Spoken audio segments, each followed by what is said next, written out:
Hi guys, welcome to another short video by Antiques Arena. My name is Walter O'Neill. In this video I'm going to do a little bit of a vlog to let you know how my week's gone and just have a little chat on one or two little subjects. First of all, I'll just give you a little quick update. It's Friday morning. Last day of the school holidays. Obviously we got the Saturday and Sunday to go yet. It's been hard. I haven't managed to do a huge amount of eBay listing.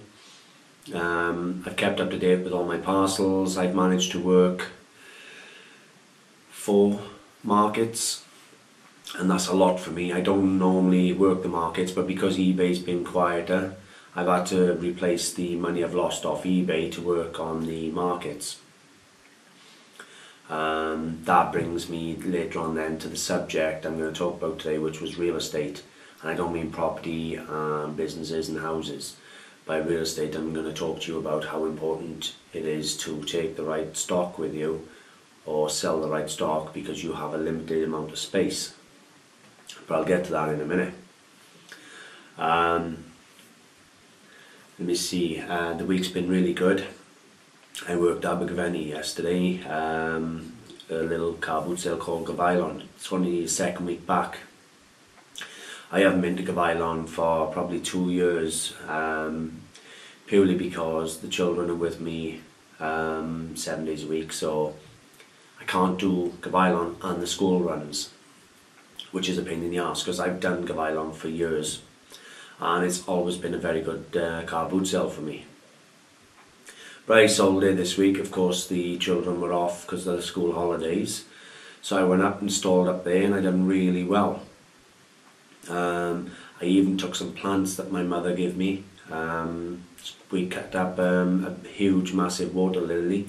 I sold a lot, so there's a little update there for you. I done a video that I uploaded yesterday or this morning, basically showing you how versatile you have to be to make money at car boot sales.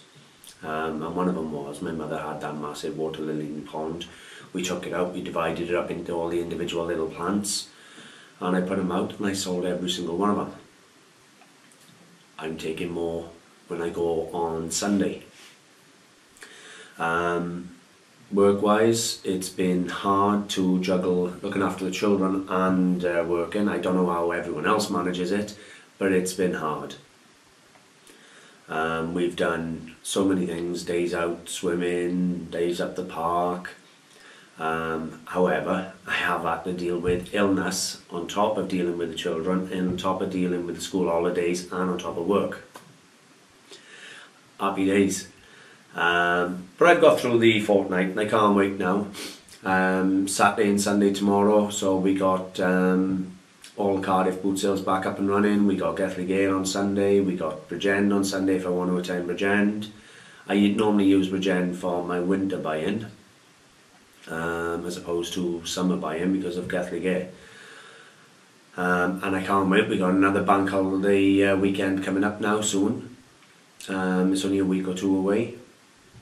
And I'll have another 3-day weekend. And as hard as they are, they're absolutely brilliant. So other than that, I don't really think there's a huge amount to tell you. The markets have been really good selling, the weather's been with us, and like anyone else I struggled my arse off trying to juggle dealing with the kids, dealing with work and wanting to lie down, curl up in a ball and just stay there because I was ill. So anyway, I'll get on to the subject that I was talking about. Now there's 2 points. Firstly, all weekend I've carried a chandelier with me. And it's been a crystal chandelier. It's a bit old and tired. And I've only been asking £15 or £20 for it. Now I've carried that to 3 car boot sales or 4 car boot sales now. And that takes up a large box in the car. Now, I've decided now to give up on the chandelier. I'm going to take all the crystal off. I'm going to put all the crystal into a little box and I'll just sell the crystal for a tenner, and I'm going to recycle the chandelier. Clearly after 4 markets nobody wants it. But I was thinking to myself last night, lying there, that box, I could have put a box full of collectibles or antiques in there, and where I was asking £15 for that box, I could have been asking £200, £300, £400 for the contents of another box if they were smalls. So really I was quite silly. After it failed to sell on the first market, I should have took it out and put it back aside or done what I'm doing now.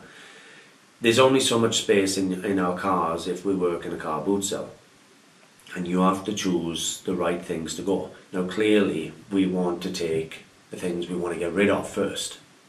Now I wanted to get rid of this chandelier. I understood it was taking up quite a bit of room in my car, but should I have took it for the 4 days? No, not really. I should have took it once, possibly even twice, but then it should have been disposed of any other ways. To be honest with you, if somebody had made me an offer, I would have took it no matter what. So space in our car is very important. You need to really think what you're putting in the car, just as opposed to space on your stall. Depending where you go, you can pay double or treble sometimes for your car to go side on and have enough room. Or some places you've got to drive in and you literally get the back of your boot. I worked Kempton Racecourse Antique Fair some years ago. We paid an absolute fortune and we had 6 foot of pitch. That is all we had. It was shockingly small. So you've got to be careful what you put out. You want to make sure you are putting out the best possible sellers you can. Now it's alright for me with Gethley getting that. It's £7 to go side on, so it is so cheap, it's unbelievable. There's no fuel because I can throw a stone and probably hit the car boot sale. It's perfect. So it doesn't matter if I don't take best advantages of my space, because I want it all gone anyway.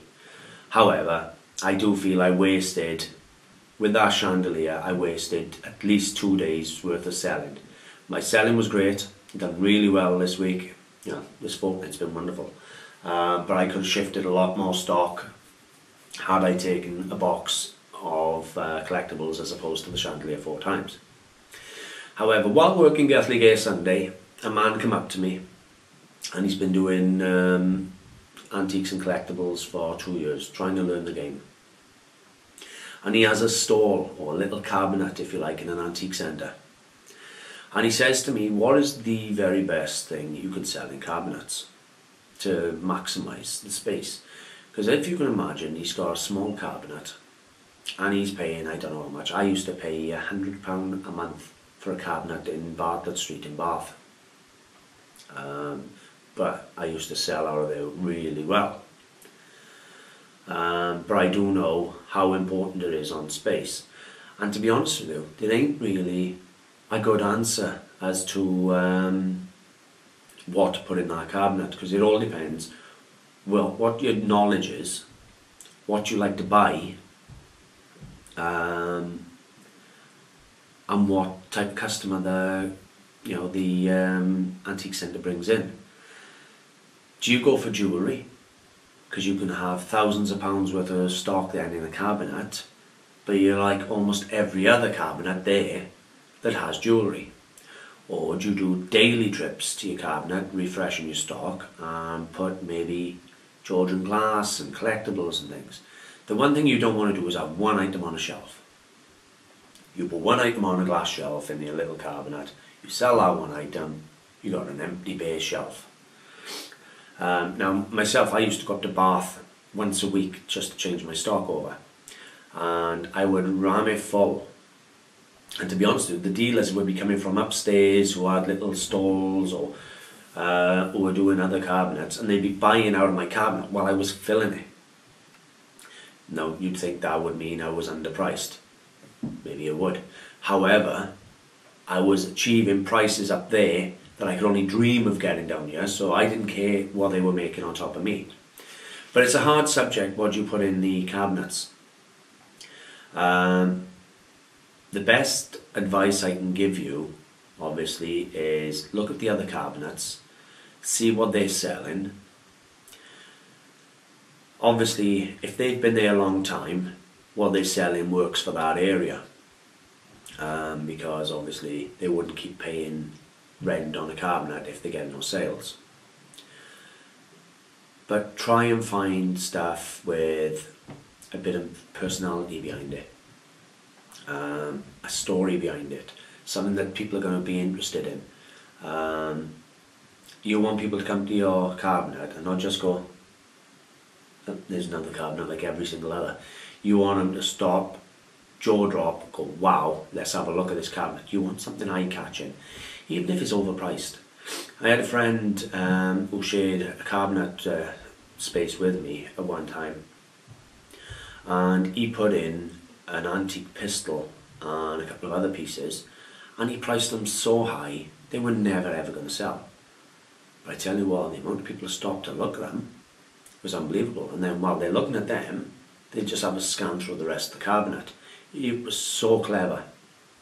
Unbelievable the way he worked. Eventually, when he let that pistol go, he had some fashion books with some Victorian fashion, and he sacrificed an entire shelf to do the spread of beautiful dresses and that. But it was priced that they'd never sell. But it was priced to draw the attention in for the rest of the cabinet. So he sacrificed his bit of real estate at the top as a billboard then to draw everyone else in, and you know, it worked. I benefited because I shared the cabinet with him, but I certainly didn't sacrifice my space. So, the best advice I can give you is don't just buy run-of-the-mill stock for a cabinet. Buy your run-of-the-mill stock, put it on a shop, leave it sit there on eBay, whatever, for years, it doesn't matter, eventually it'll sell. If you were limited on your space, whether it's a car boot sale, an antique fair, or whether you've got a cabinet, choose the right stock.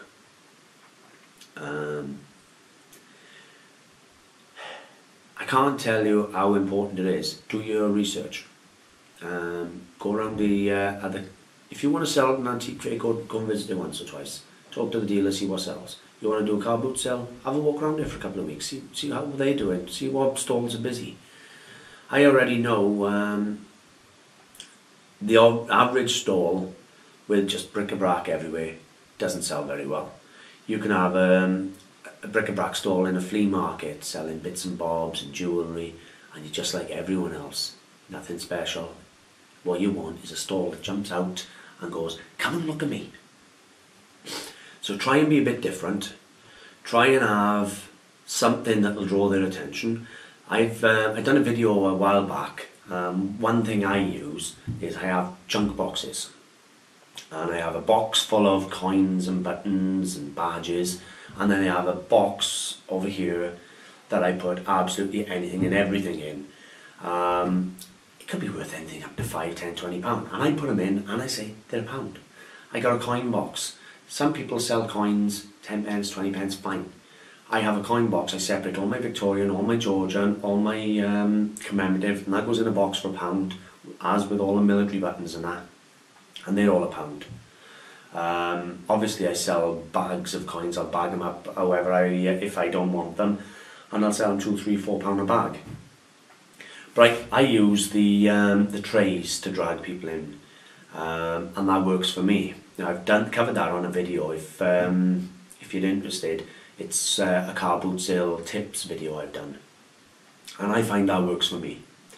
But at the same time, I try and have my stall different on the car boot sale. I don't take antiques to a car boot sale as a rule, or I may just take 1 or 2 pieces if I want to up my income and put them at the back.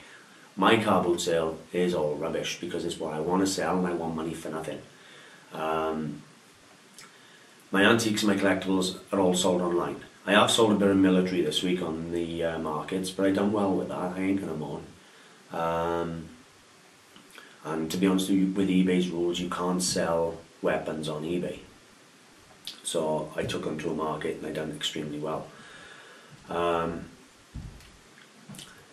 but you got to have a stall that will wow them. Now I got everything. I got toys up one end to drag the children in.